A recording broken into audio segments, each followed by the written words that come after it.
स्वागत है दोस्तों। विज्ञान भैरव तंत्र पार्ट 3। और आज आज हम 66वें दिन में हैं। Page number 27। भगवान कहते हैं कि तंत्र कहता है, यदि तुम खुद प्रकाश से नहीं भरे हो तो दूसरों को प्रकाशवान होने में सहायता नहीं दे सकते हो। विद्यार्थी बनो तो ही तुम परोपकारी बन सकते हो।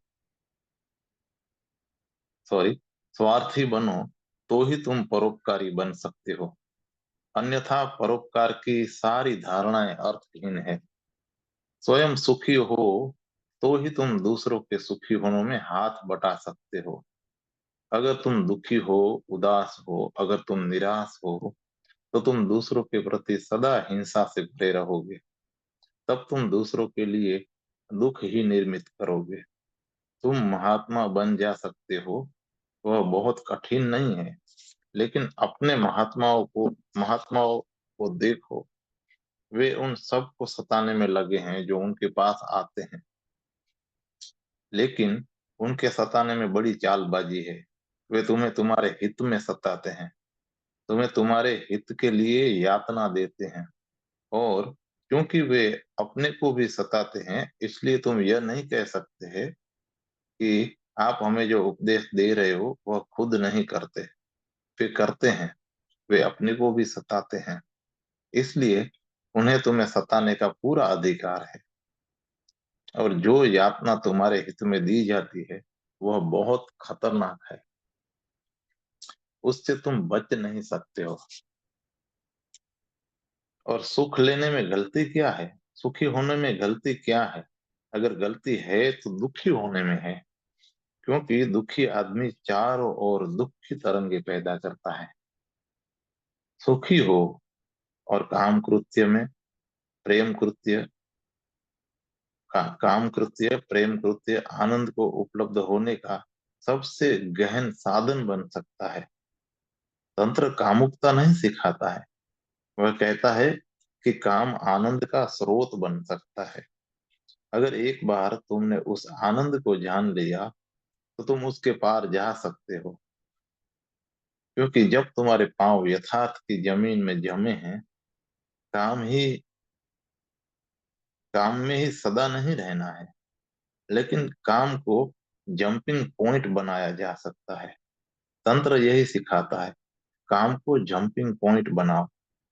अगर तुम्हें ऑर्गेजम का, काम समाधि का अनुभव हो जाए तो तुम बड़ी समाधि को, जागतिक समाधि को समझ सकते हो। उसकी चर्चा संत सदा से करते आए हैं। मीरा नाच रही है, तुम उसे नहीं समझ सकते, तुम उसके गीतों को भी नहीं समझ सकते। वे कामुक गीत हैं, उनके प्रतीक कामुक हैं। और ऐसा ही होगा, क्योंकि मनुष्य के जीवन में काम कृत्य ही एक कृत्य है जिसमें तुम्हें अद्वैत का, गहन एकता का अनुभव होता है, जिसमें अतीत विलीन हो जाता है, भविष्य विलीन हो जाता है, और सिर्फ वर्तमान का क्षण, जो कि एकमात्र वास्तविक क्षण है, वह बचता है। इसलिए समस्त संतों ने, रहस्यवादियों ने, जिन्हें परमात्मा के साथ, अस्तित्व के साथ एकता का अनुभव हुआ है, अपने अनुभवों को व्यक्त करने के लिए सदा काम प्रतीकों का उपयोग किया है। कोई दूसरा उपयोग, कोई दूसरी प्रतिमा या उपमा नहीं है जो करीब भी आ सकती हो।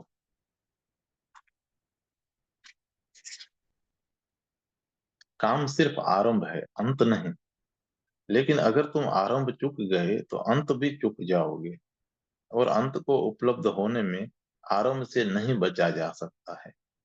तंत्र कहता है कि जीवन को सहजता से स्वीकार करो, झूठे व्यक्ति मत बनो। काम की संभावना प्रगाढ़ है, उसकी क्षमता बड़ी है, उसका उपयोग करो। और उसका सुख लेने में गलती क्या है? सच तो यह है कि समस्त नैतिकता सुख के विरोध में है।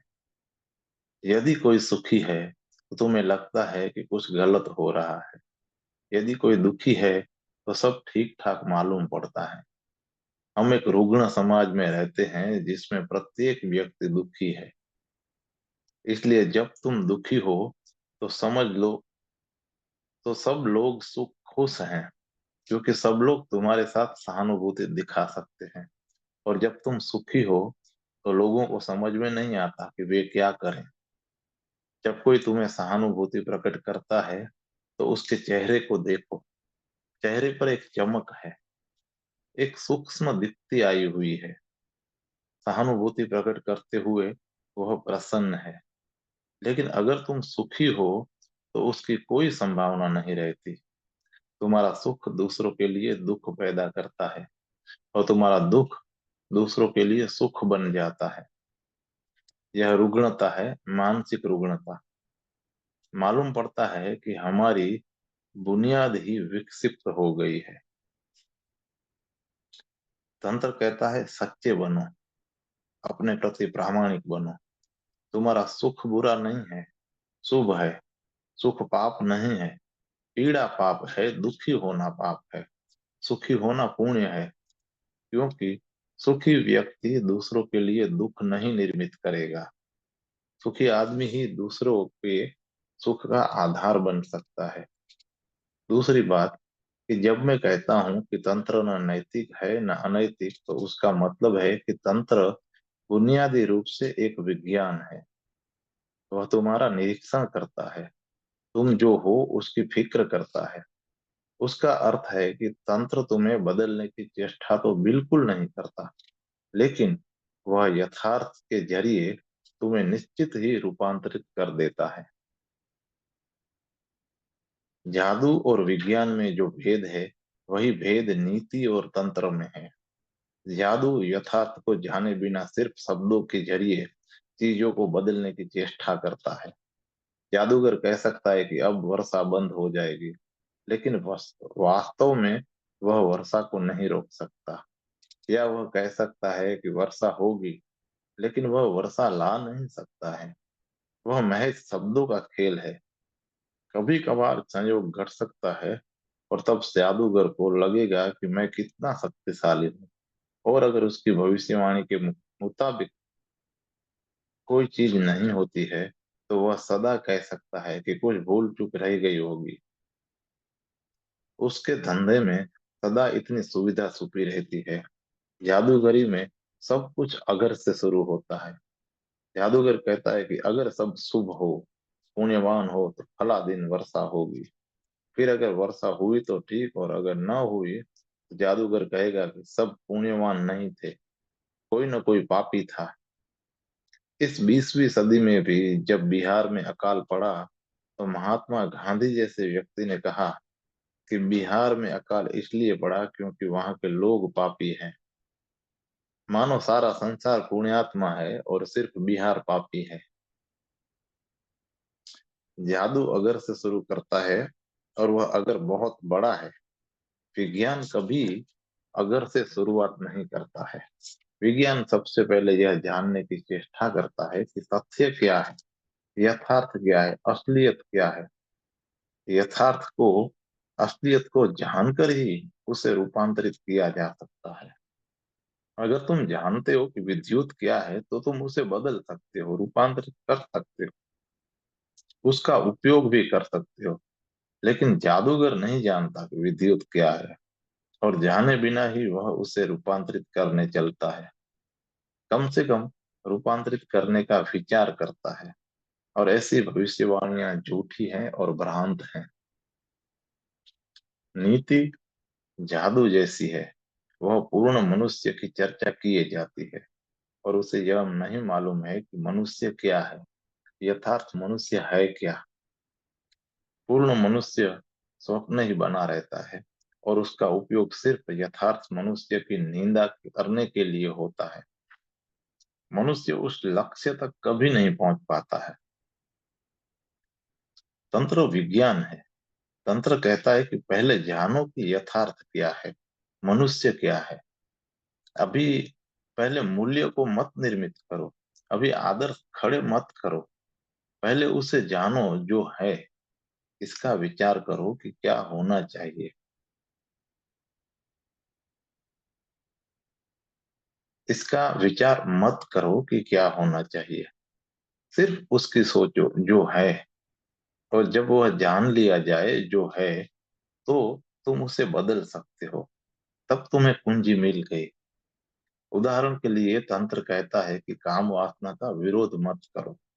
अगर तुम काम वासना के विरोध में जाओगे तो ब्रह्मचर्य को उपलब्ध होने की चेष्टा करोगे, तो तुम असंभव की चेष्टा करोगे। और वह जादूगरी है।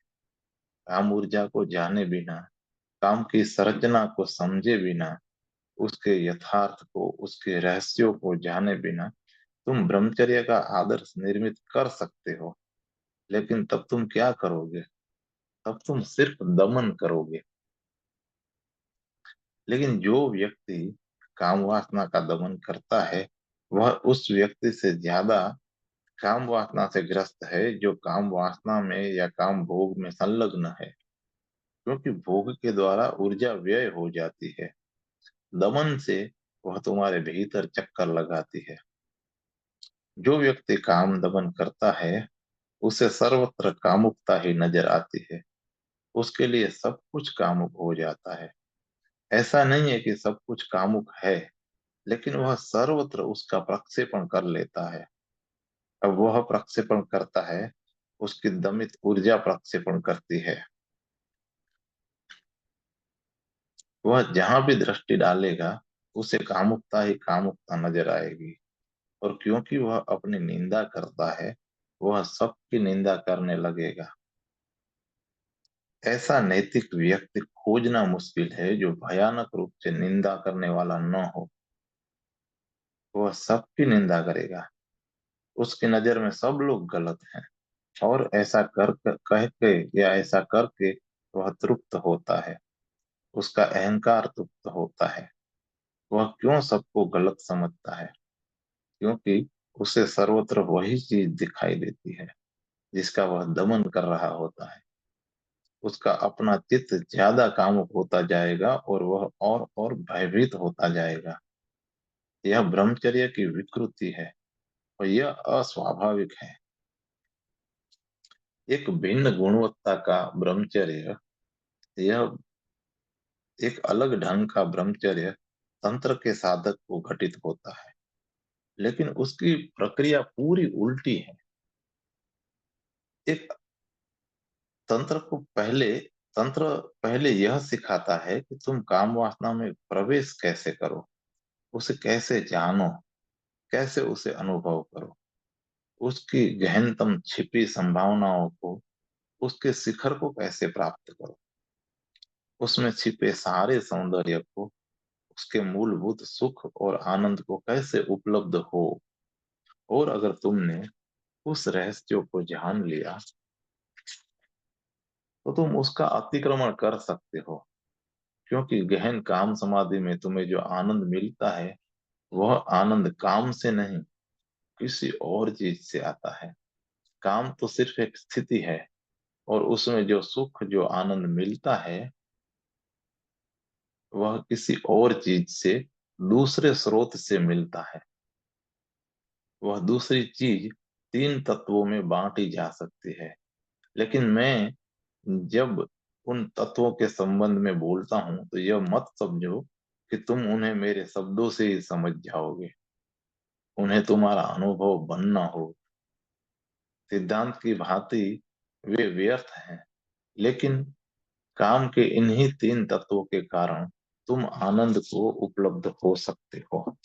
और उनमें सबसे प्रथम है समय शून्यता। उसमें तुम बिल्कुल ही समय के पार हो जाते हो। वहां समय नहीं है। तुम समय को बिल्कुल भूल जाते हो। तुम्हारे लिए समय समाप्त हो जाता है। यह नहीं कि समय मिट जाता है, सिर्फ तुम्हारे लिए समय समाप्त हो जाता है। तुम समय में नहीं होते हो। न अतीत होता है और ना ही भविष्य। इसी क्षण में, यहाँ और अभी, सारा अस्तित्व केंद्रीभूत होता है। यही क्षण एकमात्र सच्चा क्षण होता है। अगर तुम इस क्षण को काम कृत्य के बिना भी एकमात्र वास्तविक क्षण बना सको, तो काम की जरूरत ही न रहे।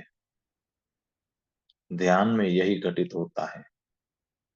दूसरी बात, काम कृत्य में पहली बार तुम्हारा अहंकार खो जाता है। तुम निरहंकारी हो जाते हो। इसलिए वे सारे लोग जो अति अहंकार से भरे हैं सदा काम के विरुद्ध हो जाते हैं, क्योंकि काम में उन्हें अहंकार खोना पड़ता है। तब न तुम हो और न दूसरा है। तुम और तुम्हारी प्रेमिका दोनों किसी और चीज में विलीन हो जाते हैं। एक नया यथार्थ घटता है।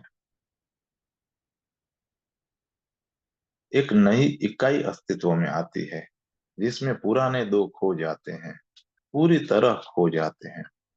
इसमें अहंकार को भय होता है कि तुम नहीं बचोगे। तुम काम के बिना भी इस क्षण को प्राप्त कर सको जिसमें तुम नहीं होते, तो फिर काम भोग की जरूरत नहीं रहती है। तीसरी बात, कि काम कृत्य में तुम पहली बार नैसर्गिक होते हो। जो कुछ झूठा था, ओढ़ा हुआ था, मुखौटा था, वह सब खो जाता है। समाज, सभ्यता, संस्कृति सब खो जाता है। तब तुम निसर्ग के अंश मात्र हो। जैसे वृक्ष हैं, पशु हैं, चांद तारे हैं, वैसे ही तुम भी प्रकृति के अंश हो। अब तुम विराट के साथ हो, रुत के साथ हो, ताओ के साथ हो। तुम उसके साथ बह रहे हो। तुम उसमें तैर भी नहीं सकते, क्योंकि तुम नहीं हो। तुम बस बह रहे हो। प्रवाह तुम्हें लिए जा रहा है। अब ये तीन चीजें तुम्हें आनंद देती हैं, समाधि की एक झलक देती हैं।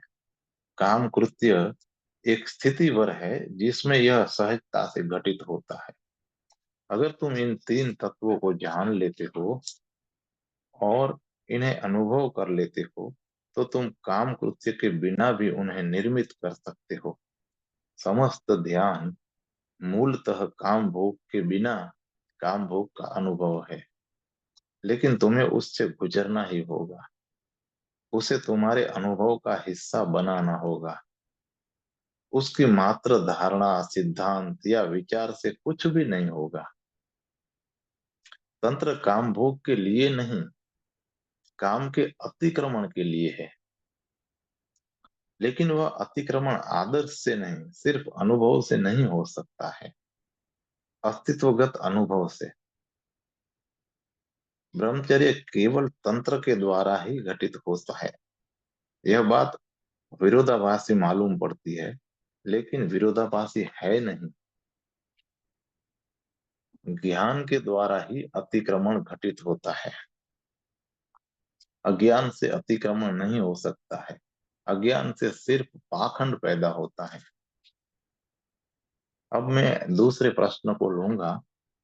किसी ने पूछा है कि ध्यान की प्रक्रिया में बाधा न पहुंचे, बल्कि सहयोग मिले, इस दृष्टि से संभोग में कितनी बार उतरना उचित है। भगवान कहते हैं, यह प्रश्न हमारी नासमझी के कारण उठता है। तुम्हारे साधारण संभोग में और तांत्रिक संभोग में बुनियादी भेद है। तुम्हारा कामभोग सिर्फ तनाव से क्षणिक छुटकारा चाहता है।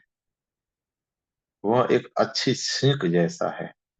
उसमें ऊर्जा फेंक दी जाती है और तुम हल्के हो जाते हो। यह कामभोग तुम्हें दीनहीन कर देता है। यह सृजनात्मक नहीं है। यह ठीक है, राहत जैसा है। इससे तुम्हें आराम मिल जाता है, लेकिन और कुछ भी नहीं। तांत्रिक संभोग बुनियादी रूप से बिल्कुल उल्टा और भिन्न है। वह छुटकारा पाने के लिए नहीं है। वह ऊर्जा को बाहर फेंकने के लिए नहीं है।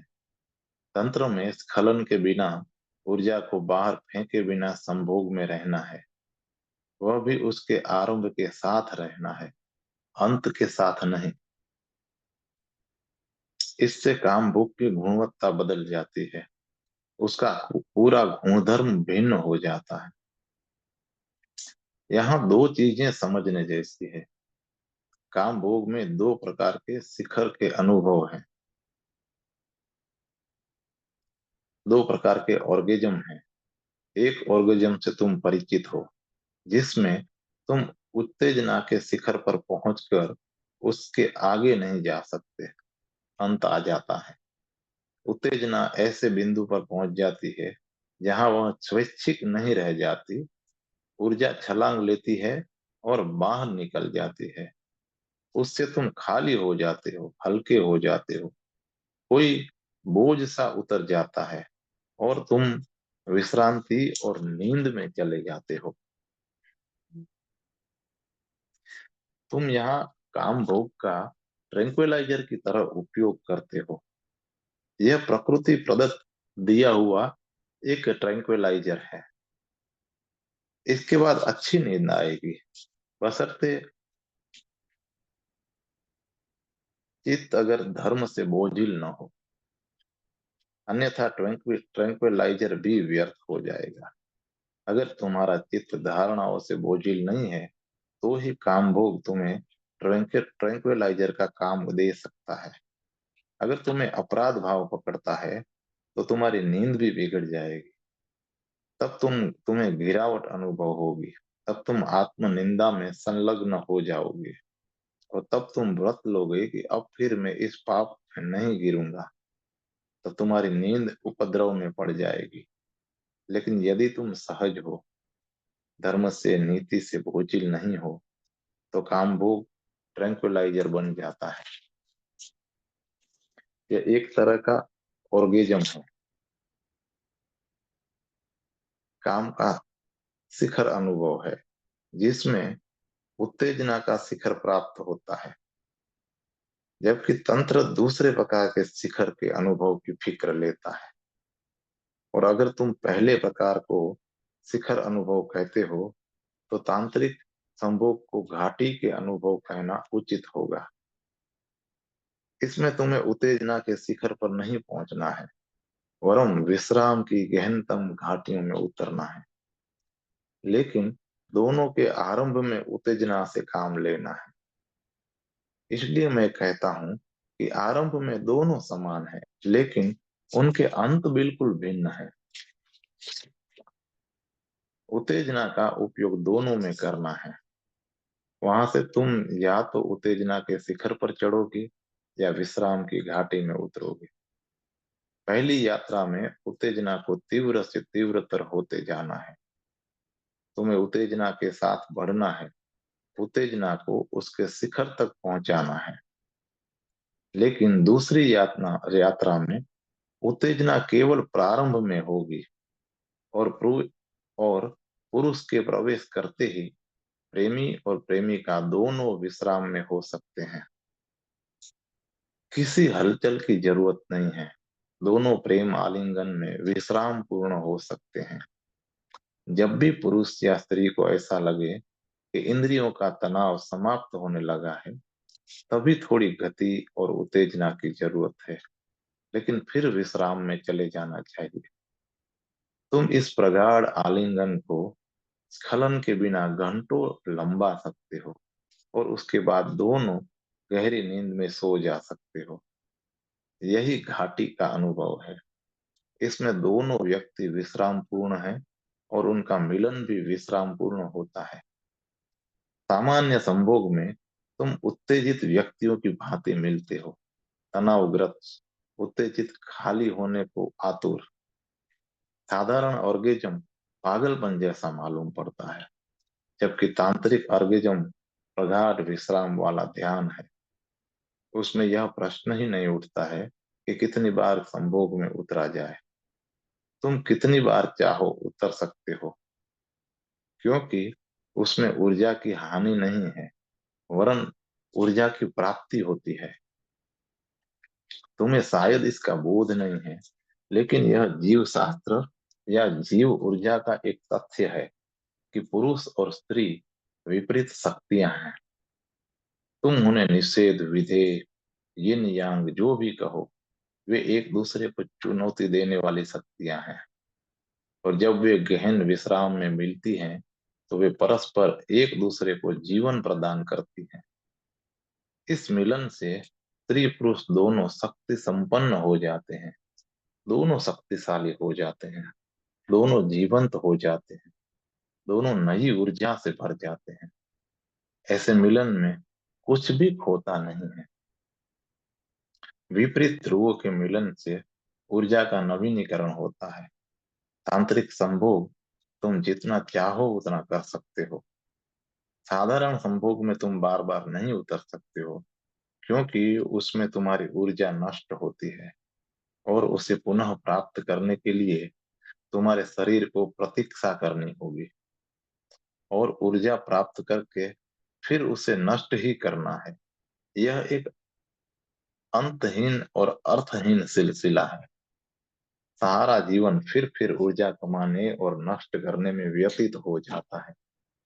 यह एक ग्रस्तता है, एक रुग्णता है।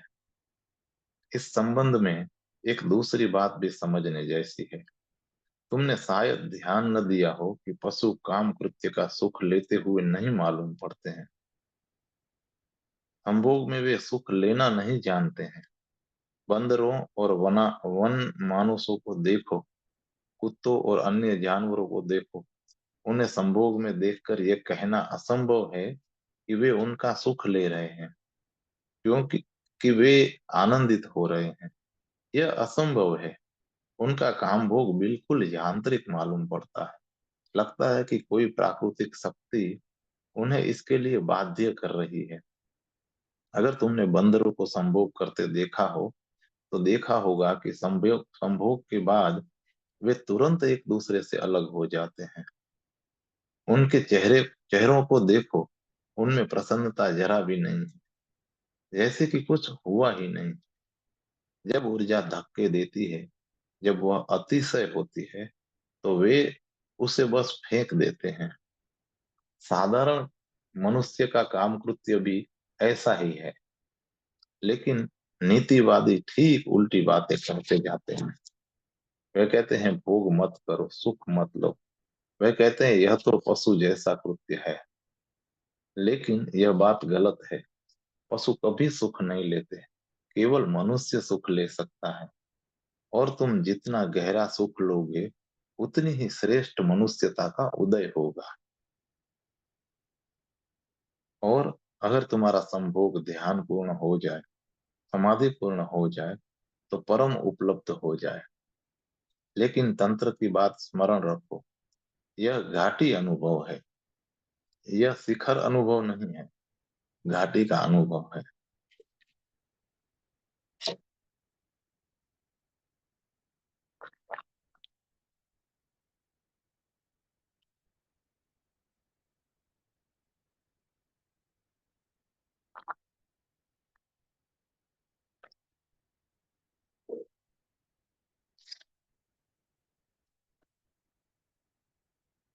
पश्चिम में अब्राहम मेस्लो ने शिखर अनुभव की बहुत बातें की हैं। तुम उत्तेजना के शिखर पर पहुंचकर नीचे गिरते हो। यही कारण है कि प्रत्येक संभोग के बाद तुम दिनहीन अनुभव करते हो, और यह स्वाभाविक है। तुम शिखर से नीचे गिरते हो। लेकिन तांत्रिक संभोग के बाद तुम्हें यह गिरावट कभी अनुभव नहीं होगी। उसमें तुम और नीचे नहीं गिर सकते, क्योंकि तुम घाटी में ही हो। वरन तुम ऊपर उठते हुए अनुभव करोगे। तांत्रिक संभोग से लौटने पर तुम गिरते नहीं, ऊपर उठते हो। तुम ऊर्जा से आपूरित होकर ज्यादा शक्तिवान और ज्यादा जीवंत और तेजोमय हो जाते हो। और वह आनंद घंटों बना रह सकता है, दिनों तक बना रह सकता है। यह इस पर निर्भर है कि तुम कितनी गहराई से उसमें उतरते थे। तांत्रिक संभोग में उतरने पर देर अबेर तुम्हें पता चलेगा कि स्खलन ऊर्जा का अपव्यय है, और उसकी कोई जरूरत नहीं है। अगर बच्चा पैदा नहीं करना है, तो स्खलन बिल्कुल जरूरी नहीं है। और इस तांत्रिक काम अनुभव के बाद तुम पूरा दिन विश्राम अनुभव करोगे। एक तांत्रिक काम अनुभव के बाद तुम कई दिनों तक विश्रांत, शांत, अहिंसक, अक्रोधी और सुखी रह सकते हो। और इस तरह का व्यक्ति कभी दूसरों के लिए उपद्रव नहीं खड़ा करेगा, मुसीबत नहीं पैदा करेगा। हो सकता है वह दूसरे को सुखी बनाने में सहयोग देगा, अन्यथा वह दूसरों को दुख तो कभी नहीं देगा। केवल तंत्र नए मनुष्य का निर्माण कर सकता है, और यह नया मनुष्य समयातीत और निरंकार को अस्तित्व के साथ गहन अद्वैत को जानने वाला मनुष्य अवश्य विकासमान होगा। एक नया आयाम खुल गया है। वह बात बहुत दूर नहीं है, वह दिन बहुत दूर नहीं है जब काम या सेक्स विलीन हो जाएगा। जब काम अनजाने विदा हो जाता है, जब एक दिन अचानक तुम्हें पता लगता है कि काम बिल्कुल विदा हो गया, उसकी कोई वास्ता न रही, तो ब्रह्मचर्य का जन्म होता है। लेकिन यह कठिन है, यह कठिन मालूम पड़ता है कि क्योंकि तुम बहुत गलत दिशा में शिक्षित हो गए हो, और तुम इससे भयभीत हो क्योंकि तुम्हारा मन संस्कारित है। हम दो चीजों से बहुत डरते हैं। हम काम वासना और मृत्यु से बहुत डरते हैं, और वे दोनों ही बुनियादी हैं। धर्म का सच्चा साधक दोनों में प्रवेश करेगा। वह काम को जानने के लिए काम का अनुभव लेगा, क्योंकि काम को जानना जीवन को जानना है। वह मृत्यु को भी जानना चाहेगा, क्योंकि जब तक तुम मृत्यु को नहीं जानते हो, तब तक तुम शाश्वत जीवन को भी नहीं जान सकते। अगर तुम काम में उसके मर्म तक प्रवेश कर सको, तो तुम जीवन को जान लोगे। और वैसे ही अगर तुम स्वेच्छा से मृत्यु में उसके केंद्र तक प्रवेश कर जाओ, तो तुम अमृत को उपलब्ध हो जाओगे। तब तुम अमर हो, क्योंकि मृत्यु तो केवल परिधि पर घटित होती है। काम और मृत्यु दोनों एक सच्चे साधक के लिए बुनियादी है, लेकिन सामान्य मनुष्यता के लिए दोनों गड़बड़ाने वाले हैं। कोई उनकी चर्चा नहीं करता है, और दोनों बुनियादी और दोनों गहन रूप से एक दूसरे से संबंधित हैं। वे इतने जुड़े हुए हैं कि तुम काम वासना में प्रवेश करो और तुरंत तुम एक प्रकार की मृत्यु में प्रवेश करने लगते हो, क्योंकि काम अनुभव में तुम मरते हो। तुम्हारा अहंकार विलीन होता है। काम अनुभव में समय विलीन हो जाता है। तुम्हारा व्यक्तित्व विदा हो जाता है। तब तुम ही मरने लगते हो। संभोग सूक्ष्म मृत्यु है। और अगर तुम्हें बोध हो जाए कि काम सूक्ष्म मृत्यु है, तो मृत्यु तुम्हारे लिए बड़ी काम समाधि का अनुभव बन जाएगी। कोई सुकरात मृत्यु में निर्भय प्रवेश करता है, बल्कि वह मृत्यु को जानने के लिए उत्साह से भरा है, उल्लास और उत्तेजना से भरा है। उसके हृदय में मृत्यु के लिए गहन स्वागत का भाव है। क्यों? क्योंकि अगर तुम संभोग की छोटी मृत्यु को जानते हो, अगर तुमने उससे उससे प्राप्त होने वाला आनंद जाना है, तो तुम बड़ी मृत्यु को भी जानना चाहोगे। तुम उसके पीछे छिपे आनंद को भोगना चाहोगे। लेकिन हमारे लिए काम और मृत्यु दोनों गड़बड़ाने वाले हैं। तंत्र के लिए दोनों अनुसंधान के आयाम हैं। उनसे होकर ही यात्रा है। दूसरा प्रश्न, किसी ने पूछा है, अगर किसी को कुंडलिनी जागरण के अनुभव हो, तो क्या काम शिखर अनुभव से उसकी ध्यान की ऊर्जा क्षीण नहीं होती है? अब भगवान कहते हैं, बुनियादी रूप से काम कृत्य को न समझने के कारण ये सारे प्रश्न उठते हैं। सामान्यतः तो यही होता है। अगर तुम्हारी कुंडलिनी ऊर्जा जागती है, तो सिर की तरफ उठती है, तो तुम्हें सामान्य ऑर्गेजम नहीं हो सकेगा। और अगर तुम उसकी कोशिश करोगे, तो तो तुम्हें अपने भीतर गहन द्वंद का सामना करना होगा, क्योंकि ऊर्जा ऊपर उठ रही है और तुम उसे नीचे लाने की चेष्टा कर रहे हो। लेकिन तांत्रिक ऑर्गेजम में यह कठिनाई नहीं है, बल्कि यह सहयोगी होगा। ऊपर उठती ऊर्जा तांत्रिक ऑर्गेजम के विरोध में नहीं है। तुम विश्राम पूर्ण हो सकते हो और अपनी प्रेमिका के साथ यह विश्राम पूर्ण स्थिति ऊर्जा को ऊपर उठने में सहयोग देगा। जबकि सामान्य काम कृत्य में यह कठिनाई जरूरी है, यह कठिनाई जरूर होती है। और यही कारण है कि सभी गैर तांत्रिक विधियां काम के विरोध में हैं, क्योंकि उन्हें नहीं मालूम है कि घाटी अनुभव भी संभव है। वे एक ही भांति के अनुभव से, सामान्य शिखर अनुभव से ही परिचित हैं, और तब उनके लिए यह समस्या है।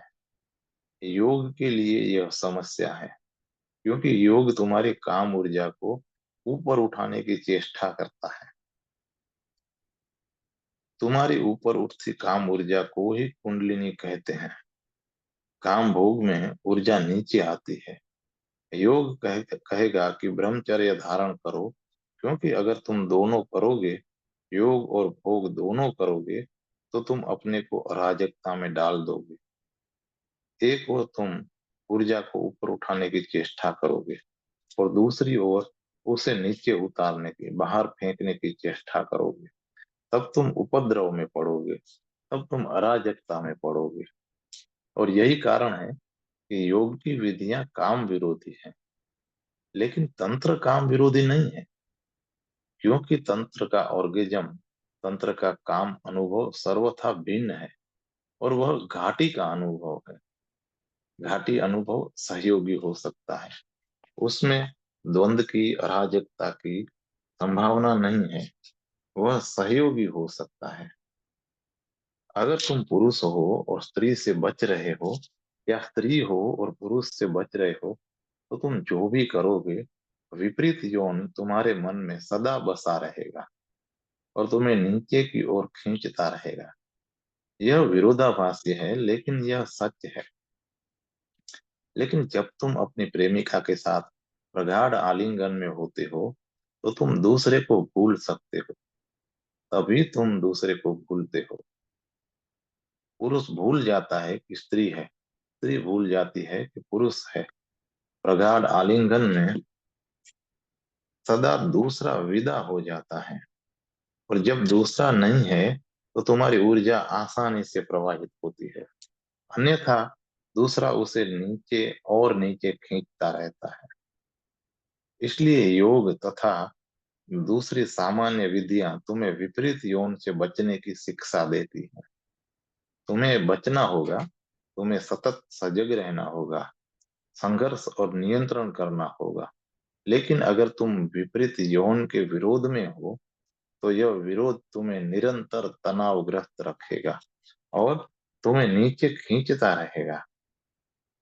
तंत्र कहता है तनाव की जरूरत नहीं है, दूसरे के साथ विश्राम पूर्ण हो।